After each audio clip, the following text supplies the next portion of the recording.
उनकी टांग खींच लीजिए, कुछ भी कर लीजिए, वो गुस्सा नहीं करते। चलिए, well, and now we come to a very important subject. Pradeep ji, this is really and truly important. Affecting the lives of Mumbaikars and everybody. Of lakhs and lakhs of people. और ये वो चीज़ है जिसके ऊपर ज़्यादातर लोगों का ध्यान जाता नहीं है। और ये वो शख्स हैं जिनके साथ अभी मैं बात करने जा रहा हूँ। ये वो शख्सियत हैं जो असल में बॉम्बे हाई कोर्ट गए, हाई कोर्ट में उन्होंने रिट फाइल करी, और इनकी रिट की वजह से, PIL की वजह से, पब्लिक इंटरेस्ट लिटिगेशन की वजह से आखिर में एक नोटिफिकेशन जारी किया गया 7 बरस के बाद कि आपकी हर बिल्डिंग में जो लिफ्ट है ना, उसके क्या क्या रूल होने चाहिए, क्या क्या सेफ्टी रेगुलेशन होने चाहिए, किस तरीके से लोगों की जानें सुरक्षित रखी जाएं। अब वो असल में फॉलो हो रहे हैं या नहीं हो रहे हैं? लेट्स आस्क मोहम्मद अफजल साहब। अफजल साहब नमस्कार। नमस्कार। How are you sir? Good evening. Good evening. Lovely to see you. Lovely to see you. So, Afzal Saab, do tell us, so what is the situation now? आज क्या स्थिति है? What is the situation right now? Because I've been to various buildings where I find the state of neglect of elevators and lifts is almost criminal, so to speak. बताएं मोहम्मद अफजल साहब।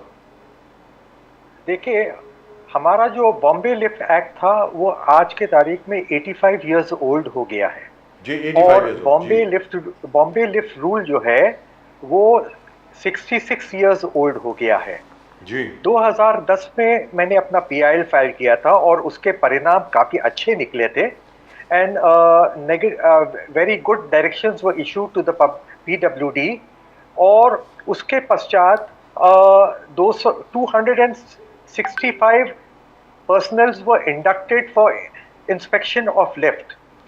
2010 में करीबन 86,154 lifts थे पूरे महाराष्ट्र में और सिर्फ केवल 16 इंजीनियर थे उसको इंस्पेक्शन करने।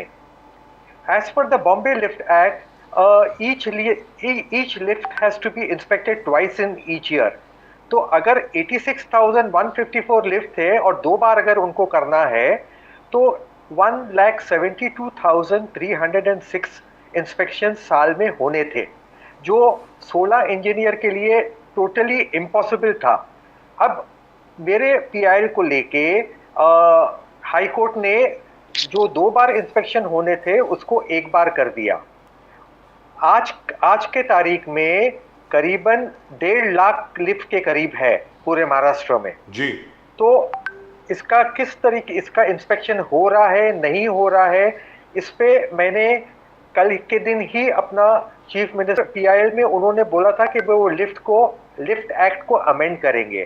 तो बॉम्बे लिफ्ट एक्ट 1939 अब हो गया है Maharashtra lift escalator and moving walk act 2017। तो जो गैप था PIL और ये अमेंडमेंट को लेके वो 7 साल का था। अब स्थिति इतनी ये है कि जो उसके रूल्स हैं और 7 साल हो गए, यानी PIL से 14 साल के बाद अभी लिफ्ट रूल तैयार हुए हैं मगर it has not been notified. और जो पब्लिक ओपिनियन उनको कॉल करना चाहिए वो काफ़ी सालों से वो टाल रहे हैं इस बात को। तो आपके चैनल के माध्यम से मैं चीफ मिनिस्टर बोलिए, ministry of law and judiciary बोलिए, अर्बन डेवलपमेंट डिपार्टमेंट बोलिए और industrial labour and IENL department जो है वो उनको मैं रिक्वेस्ट करूंगा कि वो इस पे ध्यान दे, पब्लिक नोटिफिकेशन जारी करें, पब्लिक ओपिनियन कॉल करें ताकि जो सुरक्षा है लिफ्ट को लेके वो बरकरार रहे। अफजल साहब, we want to know, this is a very honorable job that you're doing and किसी के ध्यान इस पर चले जाता है, but this is the most dangerous thing because lives are at stake, kids life. So what motivated you in 2010 to go approach the High Court? Probably you कुछ ना कुछ फैक्टर होगा मोटिवेशन। आप हाई कोर्ट किस लिए गए? Because always there's some motivation. कि what motivated you to go to the High Court and ask for directions? देखिए कैसा है कि 2010 में मुझे काफ़ी कंप्लेंट्स आ रही थी कि भाई इंस्पेक्शन जो है वो सही ढंग से हो नहीं रहा है, मिसहैप्स हो रहे हैं और क्या है कि उसका कोई डेटा नहीं है। तो उस वक्त मैंने आरटीआई फाइल करके मैंने सारे डेटा कलेक्ट किए और हाई कोर्ट के माध्यम से ये डायरेक्शन अपना पीडब्ल्यूडी को मिला कि सिटी वाइज अक्रॉस महाराष्ट्र वो एक वेबसाइट बनाए। वो वेबसाइट में कितने लिफ्ट्स हैं करंटली, क्योंकि हर साल 6000 या 5000 लिफ्ट ऐड होते हैं तो उसकी संख्या बढ़ते ही जाती है। तो उनका पूरा मतलब डिटेल वहाँ पे वेबसाइट में दायर दिया जाए। उसके बाद कौन से बिल्डिंग को कौन सा इंस्पेक्टर इंस्पेक्ट कर रहा है, किस ढंग से कर रहा है, कितने फेटल एक्सीडेंट्स हैं, कितने नॉन फेटल एक्सीडेंट्स हैं, ये सारे चीज़ों को लेके ये डेटा उनको हर 6 महीने में अपलोड करने की डायरेक्शन दी गई थी हाईकोर्ट के माध्यम से। अब ऐसा हो गया कि 2017 में जो पीडब्ल्यूडी और एनर्जी डिपार्टमेंट है वो दोनों डिपार्टमेंट सेपरेट हो गए और जो लिफ्ट इंस्पेक्शन की बात आती है तो वो एनर्जी डिपार्टमेंट के हिस्से में आ गया जी। तो अभी ऐसा है कि 1 साल 2 साल तक उन्होंने वेबसाइट नहीं बनाई थी एनर्जी डिपार्टमेंट। जब मैंने उनके पीछे पड़ा तो उन्होंने वेबसाइट बनाई। अब क्या है उसमें सही ढंग से ये हो रहा है नहीं हो रहा है, उसी के लिए मैंने कल आरटीआई फाइल किया हुआ है और मैंने उनसे मांग करी है कि आप जो रूल्स ड्राफ्ट रूल जो आपने बनाया है, क्या आपने पब्लिक ओपिनियन के लिए कॉल किया है जो मैंडेटरी है, और उसके पश्चात आप मुझे बताइए कि आपका रोड मैप क्या है, कब आप इसको नोटिफाई करेंगे। क्योंकि जो पुराना जो लिफ्ट है और नया जो लिफ्ट एक्ट है उसमें फ़र्क ये है कि इसमें एस्केलेटर और मूविंग वॉक एक्ट को ऐड किया गया है। जी जी जी। तो अफजल साहब आपने कुछ अभी बताया था, एक आपने आंकड़ा दिया था अभी, मुंबई शहर में, बॉम्बे शहर में जिसको हम बॉम्बे बोलते हैं, मुंबई हो गया, अब उसमें कितनी लिफ्ट्स हैं अभी इन टोटल? उसी का आंकड़ा पता करने के लिए सिटी वाइज मैंने आरटीआई में अपनी मांग रखी है और मैं समझता हूं कि वो मुझे देंगे और उसके पश्चात मैं इन सब चीजों को लेके which was the last figure available? Last figure available कौन सा था सर? वो करीबन था अपना 2010 का जो 86,154 lifts. 86,154 in 2010 entire Maharashtra. In entire Maharashtra, yes. और हर साल 5 से 6,000 नए लिफ्ट ऐड होते हैं जी। बट तो I think the number would be at least double that now. जहां तक मुझे जानकारी मिली है it is between 1,25,000 to 1,50,000 lifts in Maharashtra. और यहाँ पर इन महाराष्ट्र। और यहाँ पे मैं आपको बता दूं कि अक्सर मैंने देखा है कि हर सोसाइटी में ये लिफ्ट कॉन्ट्रैक्टर्स को अपॉइंट किया जाता है। अब वो लिफ्ट कॉन्ट्रैक्टर जब हर महीने आके चेक करता है और उनका जो लिफ्ट रूम है ऊपर सबसे टॉप फ्लोर में, वहां पे एक लॉग रहता है जी। तो जब भी वो हर महीने इंस्पेक्शन करता है तो वो लॉग जो है उसमें उसको एंट्री करनी पड़ती है जी। और इसके अलावा जब एनर्जी डिपार्टमेंट इंस्पेक्शन करती है तो मैंने ये ग्रॉस वायलेशन देखा है कि वो एक चेकलिस्ट जो हमने तय किया था उसमें करीबन आप समझ लीजिए 148 वो चेकलिस्ट है, 48 चेकलिस्ट है। 48 के 148 सर, सॉरी 48 चेकलिस्ट है 48। और उसके हिसाब से जो इंजीनियर्स हैं उनको वो टिक मार्क करते जाना है और इंस्पेक्शन करके वो रिपोर्ट सोसाइटी को सबमिट करना चाहिए for further action. But that never happens. In fact, I'll say something personal here. I had requested Afzal Saab for lift inspection of my building, and Afzal Saab was kind enough to contact the energy department, and they sent somebody. Sir, he never did any of that. बस ऊपर नीचे गए, देखा कि भाई वो किसी में जर्क है किसी में नहीं है और सर्टिफाई कर दिया, बस हो गया, बस भाई लिफ्ट सेफ है। वही ये क्या मतलब सर, वही तो ग्रॉस वायलेशन है। मैं चाहूंगा कि हर सोसाइटी जो कॉन्ट्रैक्टर्स को अपॉइंट करती है तो ये निश्चित करे कि जब वो इंस्पेक्शन करे तो उनके सामने वो 48 जो चेकलिस्ट है उसको वो सामने रखे और उसको टिक मार्क करे while checking the inspection of lifts, और अकॉर्डिंगली वो रिपोर्ट को सबमिट करे। बट ऐसा होता है कि सोसाइटी की मैनेजिंग कमेटी भी काफ़ी लापरवाही बरतती है, और जिसके वजह से जो मैंडेटरी जो इंस्पेक्शन होना चाहिए वो तरीके से नहीं होता है और अपघात होते रहते हैं। मतलब के लिफ्ट के बारे में तभी सोचा जाता है जब या तो लिफ्ट खराब हो जाती है यानी चल नहीं रही, या कोई एक्सीडेंट हो गया, मतलब खुदा ना खास्ता अगर किसी को कुछ इंजरी होगी या कोई मर गया, तो जाकर के लोग जागते हैं कि अरे बाबा ये तो करना चाहिए था। जी अफजल साहब, आप बताएं, आप कुछ बोल रहे थे, प्लीज बोलिए। जी, आपको मालूम है मैंने अपने PIL में मैंने ये मेंशन किया था कि भाई they should the PWD at that time and now the energy department should upload on their website city wise all the details of lift inspection। yes। जिसके अंदर कौन से बिल्डिंग का इंस्पेक्शन हुआ है, कब हुआ है, कौन से इंस्पेक्टर ने किया है, उसके अलावा फेटल कितने एक्सीडेंट्स हुए हैं, नॉन फेटल एक्सीडेंट्स कितने हुए हैं, उसके बाद अगर फेटल एक्सीडेंट्स हुए तो कितने में FIR हुआ है। क्योंकि अक्सर हमने ये पाया है कि जब भी कोई एक्सीडेंट होता है तो फायर ब्रिगेड को और पुलिस को इन्फॉर्म करने से पहले वो मुझे वो कांटेक्ट करने की कोशिश करते हैं। तो क्या हो जाता है कि मैनेजिंग कमेटी और जो लिफ्ट ओनर है वो दोनों आपस में मिल के वो आपका जो भी डिफेक्ट है उसको वहाँ पे रफा दफा करते हैं और मामला लाइमलाइट में नहीं आता है।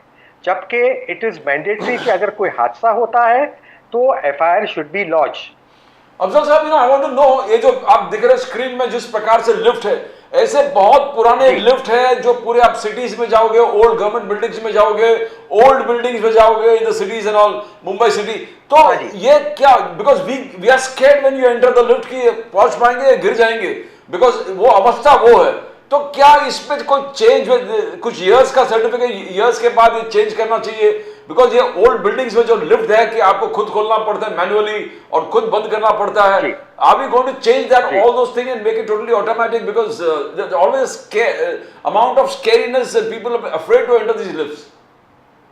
देखिए, मेरे PIL के पश्चात तो ये डिसाइड हुआ था कि ये जो कोलैप्सिबल जो ग्रिल है वो हटा के उस डोर वाले जो दरवाजे जो होते हैं उसको लगाया जाए। Second cheese, the very most important thing was ARD लगाया जाए, कंपलसरी किया जाए हर लिफ्ट में, ऑटोमेटिक रेस्क्यू डिवाइस। तो उसमें क्या हो जाएगा कि अगर आप लिफ्ट में जा रहे हैं और इलेक्ट्रिसिटी चले गई तो वो लिफ्ट ऑटोमेटिकली जो नियरेस्ट लैंडिंग गियर है वहाँ पे आके आपका वो फ्लोर पे आके आपका लिफ्ट रुक जाएगा। सो दैट क्या है कि आप दरवाज़ा खोल के वहाँ से आप निकल सकते हैं बाहर। तो ये एक बहुत इंपॉर्टेंट चीज़ था। इसके अलावा मेरे पेटिशन में are this being incorporated, Afzal ji, you know, you said a very important very thing, are these things incorporated? There any calamity, the lift will come to the next floor and stop and open on its own. Is it being implemented? Yes. ये जो system है, देखिए क्या हो जाता है, grossly इसमें अपना ऐसा है कि ग्रॉस वायलेशन है और बहुत जगह वो नहीं करे, क्योंकि ये जो ऑटोमेटिक रेस्क्यू डिवाइस जो है ये करीबन 1.5 लाख रुपए या 1.25 लाख रुपए तक का इसका कॉस्ट होता है। बट वो आपके जान को लेके, आपके पर्सनल सेफ्टी को लेके पैसे इतने मायने नहीं रखते हैं। So the concern managing committee should see to it के जो सेफ्टी डिवाइसेस हैं वो उसको लगाए और लोगों की लाइफ को सुरक्षित करें। इसके अलावा एक बहुत इम्पॉर्टेंट चीज़ जो मेरे PIL में था was fixing of criminal negligence liability on the contractor, the lift maintenance contractor, the managing committee as well as the lift owner जिन्होंने लिफ्ट बनाई है। क्या हो जाता है कि अगर कोई एक्सीडेंट होता है ये तीनों मिलके रफा दफा कर देते हैं मामले को और मामला आगे जाता नहीं है, बट जिसकी ज़िंदगी जानी होती है वो तो चले जाती है। तो ये एक चीज़ था जो मेरे PIL में था, बट इट डिड नॉट मतलब यानी एक हाई कोर्ट ने इस पे इसको नजरअंदाज कर दिया। Is it because वो the चीज जो lift manufacturers like Otis, like Thyssen Yes. Group, these are all very जी, very big groups, right, and they have huge influence. Is it because of that? right, yes and एक और बहुत important aspect था जो अपना मैंने बात की थी, वो है थर्ड पार्टी इंश्योरेंस। आज आप जानते हैं कि किसी भी बिल्डिंग में आप देख लीजिए थर्ड पार्टी का एंट्री होता है, जी। चाहे वो पाव वाला हो, चाहे वो वेजिटेबल वेंडर हो, Anyone. और जी। मिल्कमैन हो, कोई भी हो। तो ऐसे सूरत में अचानक अगर कोई हादसा हो जाता है लिफ्ट में, तो वो गरीब आदमी क्या करेगा? वो अपने अपने जो नियर एंड डियर वंस हैं उनका इलाज कैसे करवाएगा? तो मेरी ये मांग थी कि थर्ड पार्टी इंश्योरेंस हो, ताकि इनिशियल स्टेज पे अगर गवर्नमेंट ये तय कर ले कि भाई कोई भी हादसा हो थोड़ा इनिशियल अमाउंट दिया जाए ताकि वो गरीब आदमी अपना इलाज करवा सके। तो मेरे ख्याल से ये चीज़ ड्राफ्ट रूल के अंदर जी। लिखी गई है, बट क्या हो गया है कि अमेंडमेंट होने के आज 7 साल हो गए हैं, पब्लिक ओपिनियन के लिए कॉल नहीं किया गया है। I have been following it up since last 14 years एंड उसके बाद इन्होंने नोटिफाई नहीं किया गया है। Sir, over तो here, आज one भी one small question which intrigues everybody, ji. and I need a proper explanation for it. We have read it, of course. Why is a separate license required to run a lift? Because you can see that in every lift, that you know that हाँ जी। this lift is registered under this particular license, etc. What is that, Afzal Sahab? देखिए, वो licence जो है वो इसलिए है कि आपने ऑफिशियल तरीके से, लीगल तरीके से आपने इरेक्शन ऑफ लिफ्ट किया है। तो जब आपके पास लाइसेंस होता है तो आप मतलब यानी उसका proper erection, proper installation and proper maintenance पे गवर्नमेंट इस चीज़ को निगरानी रखे। तो ये जो लाइसेंस है इट बिकम्स मैंडेटरी कि हर लिफ्ट के अंदर वो डिस्प्ले होना चाहिए। अभी मैं आपको बताऊं कि ऐसे महाराष्ट्र में बहुत सारे लिफ्ट हैं जिसके पास लाइसेंस ही नहीं है, और ये चीज़ को मैं अपने जो अभी फ्रेश जो PIL है उसमें मैं कवर करने वाला हूँ कि ऐसे सूरत में जहाँ पे कोई लाइसेंस नहीं है और अगर अभी हादसा होता है तो don't you think so the energy department is responsible for anything like that? क्यों? क्योंकि हम अगर एक डेथ भी होती है तो we can not quantify human life. You can't. तो भले ही रोड एक्सीडेंट में बहुत सारे एक्सीडेंट होते हैं और लिफ्ट के मुकाबले में लिफ्ट में कम एक्सीडेंट होते हैं, बट जब एक आदमी की मौत होती है तो उसका पूरा परिवार डिस्टर्ब हो जाता है, पूरा परिवार सफ़र करने लगता है। So we can not quantify human life, और इसके लिए हमें एक ठोस कदम उठाने पड़ेंगे और हमें ये भी देखना पड़ेगा इस पर्टिकुलर पिटिशन में हम उसका जो BIS स्टैंडर्ड जो है उस पे भी मैं वर्क कर रहा हूँ और उसको भी मैं इसमें इंक्लूड करने वाला हूँ। I want to know that you talked about that automatic rescue device. Automatic rescue Yes. device, is it mandatory? And second is collapsible जो doors है, जो manually आप खोलते हो, बंद करते हो, अगर then it is mandatory that you change it. Yes after my PIL वो उसको मैंडेटरी करार दिया गया है। बट आज भी हम गवर्नमेंट बिल्डिंग्स में भी जाते हैं तो वही बहुत सारे में वही मैनुअल ओपन मैनुअल शट वही डोर चल रहे हैं। I think so. मेरे ख्याल से एनर्जी डिपार्टमेंट जो इंजीनियर्स है, जो चीफ इलेक्ट्रिकल इंस्पेक्टर्स हैं, उनको प्रॉपर तरीके से इंस्पेक्शन लेना चाहिए और जहाँ पर भी कोई लकूना होता है then they are the authority to take corrective action, जो मेरे ख्याल से नहीं हो रहा है। और आपके चैनल के माध्यम से they all say they don't have the budget. Ji they say they don't have the budget. देखिए, आपको मालूम है जब मैं शॉर्टेज ऑफ स्टाफ के लिए जब मैंने PIL लगाया था जी, तो फाइनेंस डिपार्टमेंट ने मुझे कहा था कि भाई हमारे पास पैसे नहीं है जी। तो इस पे हाई कोर्ट ने कहा कि these are statutory obligations on the part of the government of Maharashtra. तो आप ऐसा करके कि भाई हमारे पास पैसे नहीं, आप छूट नहीं सकते हैं। It is a statutory obligation and you have to do it. But Mohammad Afzal Sahab, we are really and truly proud of you, very impressed. You have taken up this issue Thank you, which sir. nobody else has. और कोई भी इस issue को किसी ने लिया ही नहीं है। जो अफजल साहब ने लिया है कि भाई क्या होता है कि बिल्डिंग के अंदर जैसे ही घुसते हैं, हम तो सोचते भी नहीं, आजकल कोई सोचता भी नहीं, अच्छा लिफ्ट है, लिफ्ट में तो जाना ही है। जहां पर लिफ्ट नहीं होती है, आजकल तो कोई ऐसी बिल्डिंग बनती नहीं है जिसमें लिफ्ट ना हो, तो it is now second nature to the younger generation and to every generation that there is a lift over there, but there have to be certain safety standards that have to be adhered to, and you are the only person who's actually taken this up, and for that we are really and truly proud of you, Afzal Sahab. Thank you so much for coming on our show, and thank you so much for telling us that you have not given up the fight and that you are filing a fresh PIL. Thank you so much, sir. Mohammad Afzal Sahab, बहुत बहुत शुक्रिया आपका. The whole city of Mumbai, the whole of Maharashtra thanks you. We are really grateful to you and very proud of you. और thank you. मैं आपको और प्रदीप जी को thank you बोलना चाहूँगा कि आपने ये मुद्दा लोगों के सामने रखा, और मैं चाहूँगा कि आपके माध्यम से भी जो चीफ मिनिस्टर है, जो IENL डिपार्टमेंट है, जो लिफ्ट देखती है, देख रेख देखती है, वो इस पे गौर करे। एनर्जी मिनिस्टर जो है वो इस पे गौर करे और जल्द से जल्द रूल्स को नोटिफाई करे ताकि ये एक्ट को इम्प्लीमेंट किया जाए। And update their website, most importantly. They need to update their website, so we need to know what's going on where. As per the High Court direction. ये नहीं है कि अफजल साहब कुछ अपनी तरफ से मांग रहे हैं, अरे हाई कोर्ट की डायरेक्शन है भाई, उसको लागू तो करो, unless you want us all to get together and file for contempt against you.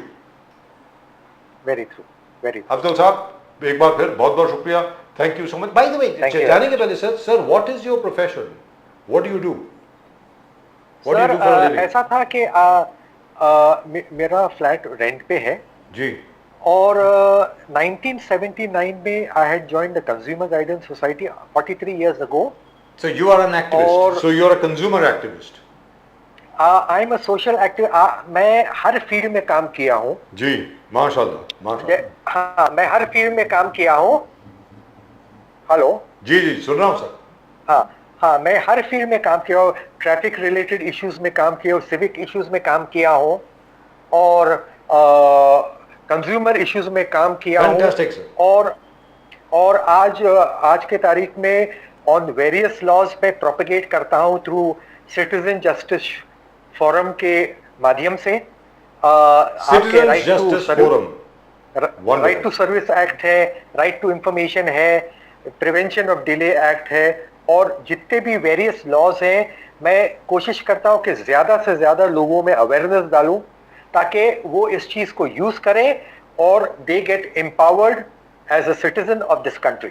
Thank you very much again sir, and really proud of you. Thank you very much Afzal साहब। Thank you sir, thank you sir.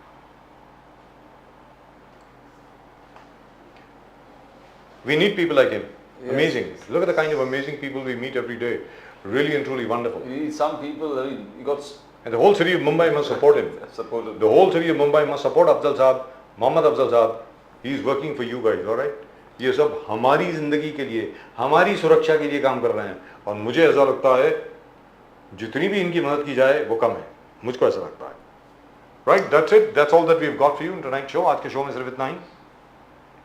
Pradeep ji और मेरी तरफ से आप सब लोगों को जय हिंद, जय महाराष्ट्र, जय भवानी, जय शिवाजी, वंदे मातरम। वंदे मातरम। और चैनल को सब्सक्राइब कीजिए, प्लीज सब्सक्राइब करो चैनल को, जो घंटी बज गई है, यानी please press on the bell icon. Irish clock the strikes 30। तो जरा कृपा करके जरूर बेल आइकन को प्रेस कीजिए, सब्सक्राइब कीजिए चैनल को। Keep watching Nation Now, we'll of course be back with you tomorrow. तब तक के लिए जय सिया राम, हर हर महादेव। हर हर महादेव।